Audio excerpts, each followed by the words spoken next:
श्री स्वामी समर्थ. स्वामी महाराजांच्या कृपेने तुमच्या सर्व इच्छा मनोकामना पूर्ण हो. उद्यापासून पितृपक्ष सुरू होत आहे.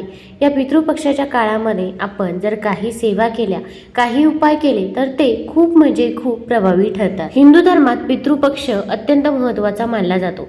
पितृपंधरवाड्यात आपल्या दिवंगत पूर्वजांचे स्मरण करून त्यांना आदरांजली वाहिली जाते.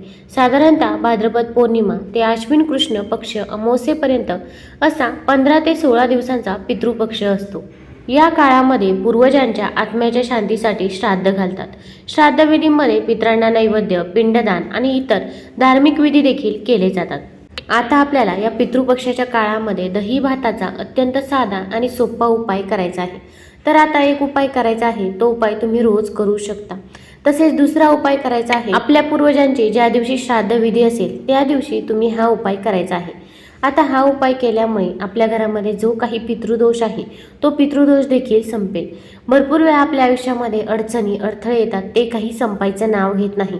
तसेच मुलांचे विवाह हे वेळेवरती जुळून येत नाही, घराची पाहिजे तशी प्रगती होत नाही. मग घरामध्ये आजारपण सतत चालू राहतं किंवा भांडण, तंटे, वादविवाद हे होत राहतात. घरामध्ये आर्थिक टंचाई देखील असते, पैसा देखील येतो पण तो स्थिर राहत नाही. अशा भरपूर समस्या असतात आणि अशा समस्या असल्या तर समजून जावे की आपल्या घरामध्ये देखील पितृदोष आहे. आता आपल्याला अगदी पितृदोष असेल किंवा पितृदोष नसेल तरी पण आपल्याला दही भाताचा उपाय करायचा आहे की ज्यामुळे पूर्वजांच्या आत्म्याला शांती मिळेल, त्यांना मोक्ष प्राप्त होईल व आपल्या घरामध्ये देखील सुख, शांती, समृद्धी येईल. पितृपक्षाच्या काळामध्ये आपले पूर्वज पृथ्वीवरती येतात आणि आपली कोण कोण सेवा करते ते देखील बघत असतात. त्यामुळे आपण या पितृपक्षाच्या काळामध्ये आपल्याकडून जेवढी सेवा होईल तेवढी सेवा ही आपण करायचीच आहे. मग कोणती सेवा करावी, कोणते उपाय करावे हे जाणून घेण्यापूर्वी तुम्ही चॅनलवरती नवीन असाल तर चॅनलला लाईक करा आणि सबस्क्राईब देखील करा. कमेंटमध्ये श्री स्वामी समर्थ किंवा ओम पितृदेवताय नमः लिहायला विसरू नका. आता या पितृपक्षाच्या काळामध्ये आपण कावळ्यांना अन्न खाऊ घालणे याला देखील खूप महत्त्व आहे, कारण की आपले पूर्वज कावळ्याच्या रूपामध्ये येत असतात असे म्हणतात. या पितृपक्षाच्या काळामध्ये आपण सूर्याला अर्घ्य देखील द्यावे. आपण एक तांब्या भरून पाणी घ्यायचं आहे. घरामध्ये गंगाजल असेल तर 2 थेंब गंगाजल त्यामध्ये टाकायचं आहे. तसेच थोडेसे काळे तीळ देखील त्या तांब्यामध्ये आपण टाकायचे आहे आणि आपल्याला सूर्याला अर्घ्य द्यायचं आहे. अर्घ्य देताना आपण ओम सूर्याय नमः किंवा ओम आदित्याय नमः या मंत्राचा जप करायचा आहे. यामुळे आपल्या पितरांना मोक्ष प्राप्त होतो असे म्हणतात. आता आपल्याला या पितृपक्षाच्या काळामध्ये दही भाताचा उपाय करायचा आहे. तर आपण रोज दक्षिण दिशेला दिवा हा प्रज्वलित करायचा आहे. या दिव्यामध्ये देखील काळे तीळ अर्पण करायचे आहे आणि त्यानंतर आपल्याला थोडासा भात शिजवायचा आहे. आता हा भात शिजवताना यामध्ये मीठ टाकायचं नाही, तर आपल्याला आळणीच भात घ्यायचा आहे. भात घेताना शक्यतो थोडासाच भात शिजवायचा आहे. अगदी मूठभर असेल किंवा छोटी वाटी असेल तर तेवढाच आपण भात शिजवायचा आहे, कारण की हा भात आपण दुसरा कोणीही घरामध्ये खायचा नाही, तो फक्त पितरांसाठी आपल्याला बनवायचा आहे. आता हा भात बनवून झाल्यानंतर थोडासा थंड होऊ द्यायचा आहे. त्यानंतर पतरवाळी घ्यायची आहे किंवा एखादा पुठ्ठा घेतला तरी पण चालेल. त्यावरती आपल्याला हा भात काढायचा आहे. आता हा भात ठेवल्यानंतर त्यावरती आपण थोडंसं दही टाकायचं आहे, तसेच थोडंसं शुद्ध तूप टाकायचं आहे, तसेच थोडेसे काळे तीळ टाकायचे आहे आणि असा भात आपण जिथे दक्षिण दिशेकडे आपल्या घरामध्ये दिवा प्रज्वलित केला होता तिथे आपण ठेवायचा आहे. दक्षिण दिशा ही आपल्या पूर्वजांची दिशा असते. त्यानंतर ओम पितृदेवताय नमः या मंत्राचा 108 वेळा जप करायचा आहे. आता असा भात अगदी आपण पितृपक्षामध्ये रोज देखील ठेवू शकता आणि जर रोज शक्य नसेल तर श्राद्धविधीच्या दिवशी कसा भात ठेवावा ते देखील मी तुम्हाला व्हिडिओमध्ये पुढे सांगणारच आहे. आता आपण जर असा भात रोज ठेवला तर त्यानंतर तो जो काही भात आहे तो आपल्याला जेव्हा दिवा विझेल त्यानंतर आपण आपल्या छतावरती नेऊन ठेवायचा आहे किंवा घराच्या पुढे रिकामी जागा असेल तर तिथे देखील तुम्ही ठेवू शकता. एखादा कावळा असेल किंवा दुसरा पक्षी असेल हा भात खाऊन जाईल अशा पद्धतीने आपण हा भात ठेवायचा आहे. हिंदू धर्मात कावळा हे यमदूताचे वाहन आणि यमाचे प्रतीक मानले जाते.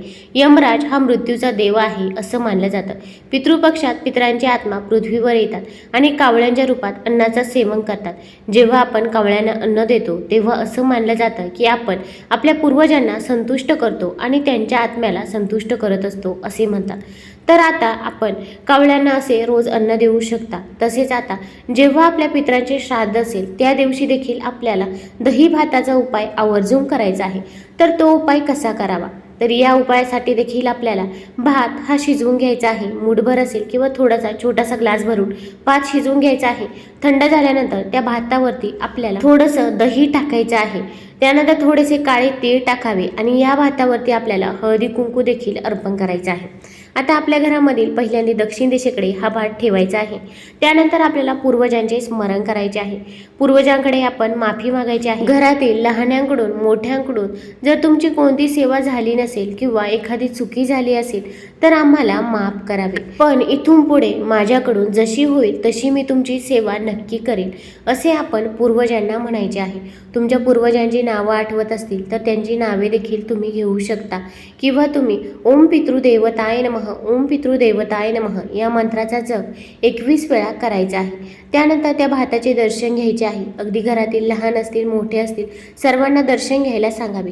त्यानंतर हा जो काही भात आहे तो आपण आपल्या आंघोळीच्या बाथरूममध्ये ठेवायचा आहे.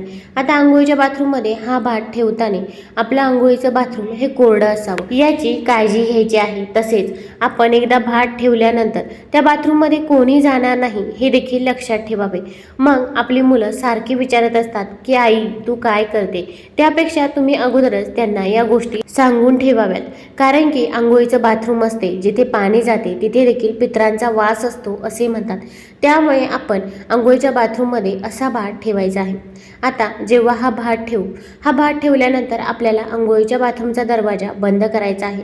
त्यानंतर त्या बाथरूममध्ये कोणी जाणार नाही याची काळजी घ्यायची आहे. मग हा उपाय कोण करू शकतं तर घरातील ताई दादा आजी आजोबा हा उपाय करू शकता, पण शक्यतो तरी घरामध्ये जे काही मोठी माणसे आहेत त्यांनीच हा उपाय करावा.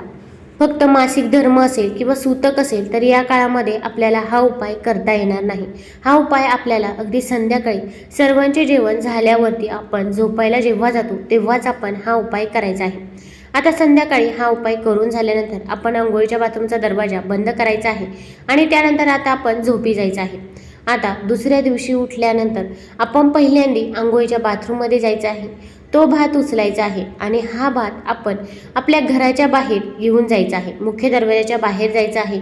दक्षिण दिशेकडे जाणे शक्य असेल तर तिकडे जावे. तिथे जिथे रिकामी जागा असेल अशा ठिकाणी आपण हा भात ठेवायचा आहे. हा भात एखादा कावळा असेल किंवा कुत्रा असेल तो भात खाऊन जाईल अशा पद्धतीने तुम्ही हा भात ठेवावा. जास्तही अडगळीच्या ठिकाणी ठेवला तर तो तसाच राहून जाईल. त्यापेक्षा एखादा कुत्रा असेल किंवा कावळा असेल त्याने जर हा भात खाल्ला तर आपल्या पितरांना देखील मोक्ष प्राप्त होतो, त्यांच्या आत्म्याला शांती मिळते असे म्हणतात. आता हा भात आपण जेव्हा ठेवायला जातो तेव्हा देखील आपण कुणासोबतही बोलायचे नाही आणि हा भात ठेवून येतो तेव्हा देखीलही कुणासोबत बोलू नये. आपण जर कुणासोबत बोललो किंवा कुणाच्या इथे जर गेलो तर मग आपला उपाय सफल ठरत नाही. त्यापेक्षा तुम्ही भात ठेवून आल्यानंतर देखील कुणासोबतही बोलू नये किंवा ठेवायला जाता तेव्हा देखील कुणासोबतही बोलायचे नाही. आल्यानंतर आपण पहिल्यांदा आंघोळीच्या बाथरूममध्ये जायचं आहे. त्यानंतर आंघोळ करायची आहे आणि तुमची जी काही देवपूजा आहे, जी काही कामे आहे ती तुम्ही करू शकता. देवपूजा करताना परत तुम्ही तुमच्या घरामध्ये सुख शांती समृद्धी राहावी यासाठी देवाकडे प्रार्थना करायची आहे. तसेच ओम पितृदेवताय नमः या मंत्राचा जप देखील 108 वेळा करायचा आहे. यामुळे आपल्याला पूर्वजांचा आशीर्वाद हा प्राप्त होत असतो. तुम्हाला जर हा व्हिडिओ आवडला असेल तर चॅनलला लाईक करा, सबस्क्राईब करा. धन्यवाद.